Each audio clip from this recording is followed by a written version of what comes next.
In a world filled with multi-hour install times, premium downloadable content, busted launches, and multiplayer matches infested with trolls, people keep asking one question: why aren't video games as fun as they used to be? Spoiler alert, they are. Sure, that old Nintendo 64 shooter might have been a big deal back in the day, but nostalgia is a powerful drug. Trust us, you can't go back again, and it's better to leave well enough alone than sully your happy memories by revisiting these classic titles. Goldeneye 007. What we're going to say might come as a shock, but don't replay Goldeneye. Just don't.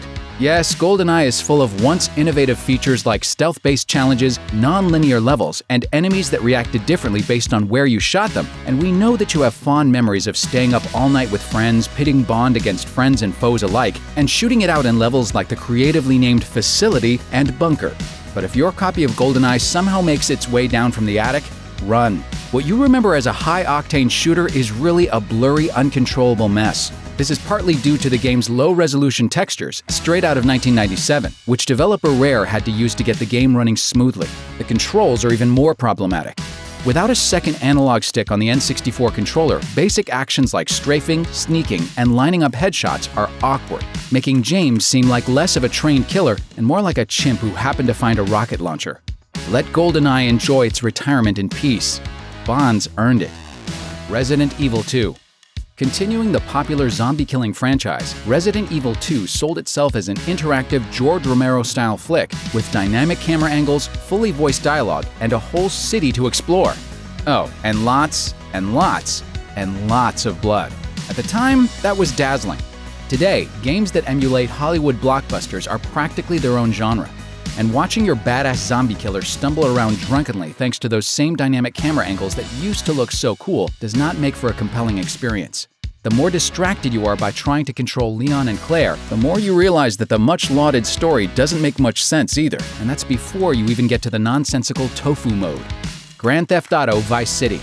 Open is the operative word in the phrase open world, and while Grand Theft Auto Vice City was groundbreaking back in 2002, it feels constrained when compared to later Grand Theft Auto titles. Zooming around Vice City in stolen vehicles is still fun, thanks largely to the game's nostalgia-drenched 80s vibe, but these days you'll spend a lot of time focused on what Tommy Vercetti, your questionable protagonist, can't do, and not what he can. Tommy drowns the second he gets knee-deep in the water. Tommy can't enter most of Vice City's buildings. Tommy also can't climb over walls, ride bicycles, or hold more than one gun at a time, or even access most of the game's map until he's completed a number of missions. Vice City may have felt like an open world at the time, but today, it just feels like a prison. F-Zero.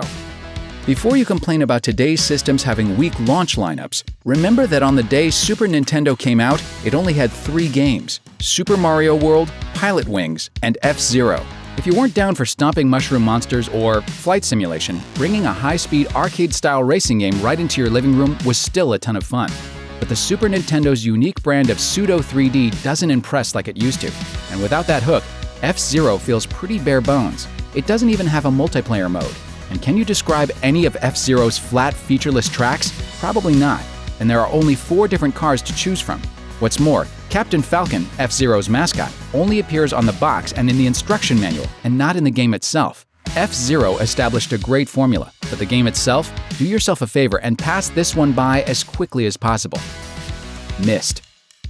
A bona fide cultural phenomenon, Myst held the record for the best-selling PC game of all time for 13 years, and it's credited with single-handedly making CD-ROM drives ubiquitous throughout the 90s.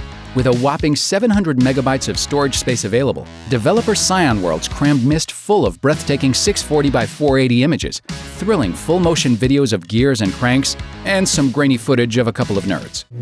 Catherine, my love, I have to leave quickly. Something terrible has happened. But simple multimedia isn't really impressive anymore, and calling Myst dated is a gross understatement. It doesn't help that the game controls like a PowerPoint presentation, or that many of its puzzles were so obtuse that they were basically random. Modern entertainment owes a lot to Myst, but if you want to see what all the fuss is about, you have better options than playing it, like, say, watching the upcoming Myst television show. Duke Nukem 3D. What Duke Nukem 3D lacked in Doom's groundbreaking 3D technology, Quake's haunting atmosphere, or Half-Life's mature storytelling, it made up for with its foul-mouthed protagonist, pop culture references, and full frontal nudity. If you were 12 in 1996, that was enough to instantly elevate Duke Nukem 3D to Game of the Year. Today, there's no need to get your jollies looking at pixelated ladies. The jokes wear thin as you get older, too. Let's face it, calling a Disneyland knockoff Babeland isn't exactly the height of satire. While we're at it, let's just call it out. All of Duke's best lines were stolen from Army of Darkness, where Bruce Campbell delivered them better. Hail to the king.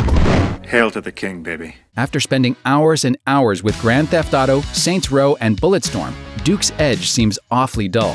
As a first-person shooter, Duke Nukem 3D actually holds up pretty well. We just wish it didn't embarrass itself while we played it. Let's rock. Warcraft, Orcs and Humans. Even the people who made Warcraft, the real-time strategy game that provided the basis for Blizzard Entertainment's current empire, say it hasn't aged well. When asked if Warcraft will ever get a modern remaster like so many other games, Blizzard co-founder Frank Pierce had a pretty blunt answer: no. Warcraft, Orcs and Humans was awesome for its time. I promise you, in today's world, by today's standards, it's just not that fun anymore.